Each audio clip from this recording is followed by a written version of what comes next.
Hey everyone, it's Dan here. Time for another playing card deck review.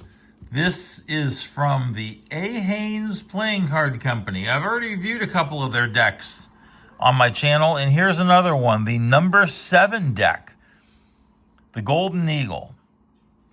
There is some beautiful artwork and some beautiful foiling on this tuck box.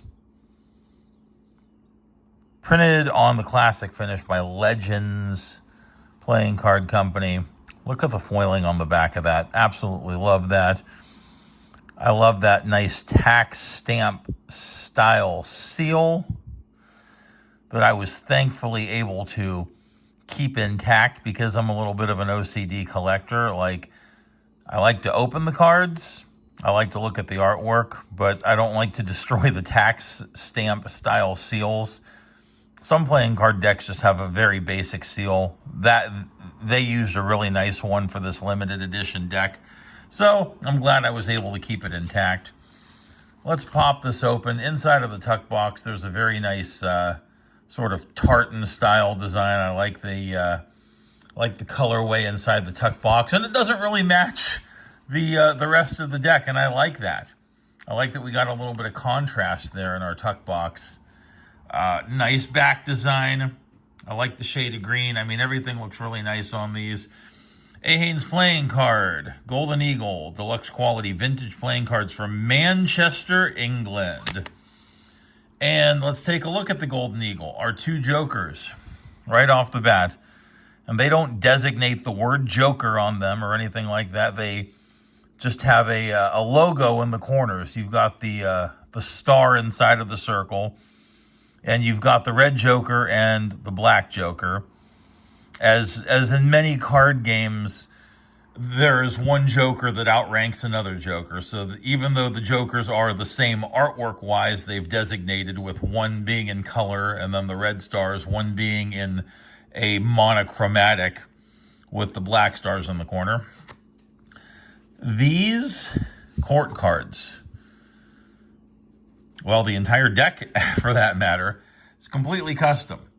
You don't see flesh tones on court cards very often. And I love that we have flesh tones on the court cards. Our King, Queen, Jack of clubs, I mean, that just looks absolutely fantastic.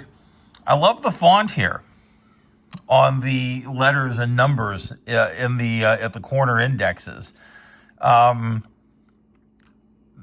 very, I don't want to say a super thin font, but a little thinner than I think that you would normally see. It's kind of a thin serif type of font, I guess, for lack of a better explanation. Not all the letters are serifed kind of thing, but you see it on the K, you see it on the J a little bit. But I'd say a very classic style court card. Very classic in terms of the artwork of the faces, but then you've got the flesh tones, you've got some red and some blue and some gold coloring there in the livery of the court cards. Just really fantastic. I mean, these are the court cards that I did not know that I needed in this deck. And again, completely custom as we go through this deck here, and you can see the clubs. I mean, the arrangement of the pips on the spot cards is pretty standard, but the clubs are noticeably different from a LPCC deck. As you can see, the font is a little bit different. We have a really nice ace of clubs here. A playing cards, Golden Eagle, with a sort of pistachio coloring filled in inside of the circle. A little scroll work motif there. Really nice ace of clubs there. We're on to the court cards of the diamonds. And again, the theme is continued on through. The artwork of the faces, just phenomenal. I'll go through the spot cards kind of quick because it's a little bit more of the same. And again, as they did on the ace of clubs, we got the ace of diamonds here. Really nice. The King of Hearts, the quote-unquote suicide king, if you will. Queen and Jack. Beautiful colorways in this deck. Absolutely beautiful colorways. They've done the same with the Ace of Hearts as they did with the diamonds and the clubs. All of the aces deserve a bit of a special designation, in my opinion.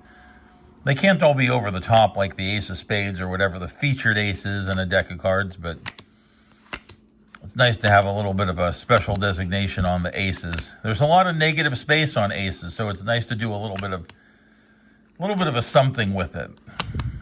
And we're through the spades, and the last card for you to take a look at here is the Ace of Spades, the featured ace in the deck.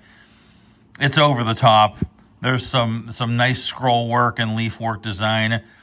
A very, very vintage spade with the number 7 in the middle of it. And I would say that spade is crudely drawn, but that's intentional. I don't mean for that to sound like a critique. That is intentional. It's the style of artwork that we were looking for this ace. The golden eagle there's nothing bad about this deck. Absolutely nothing bad. And as a special add-on to the review, I want to say that it's been a pleasure having been able to actually speak with the people behind a.haines Playing Card Company. And it's a pleasure and a privilege to say that it's not just another company whose decks I am reviewing. They are friends of mine now. I would, dare I say, allow me to call you friends, Alex and Charlotte. I appreciate all the communication and banter that we've had. It's nice to get to know the real lives and the real names and faces behind some of these, the smaller, independent companies kind of thing. And two great people, Alex and Charlotte, that are behind a.haines Playing Card Company. I love what you guys have done, and keep doing it. You have all my best wishes and support. There's the number 7 deck, the Golden Eagle from a.haines Playing Card Company. That has been Dan with another playing card deck review.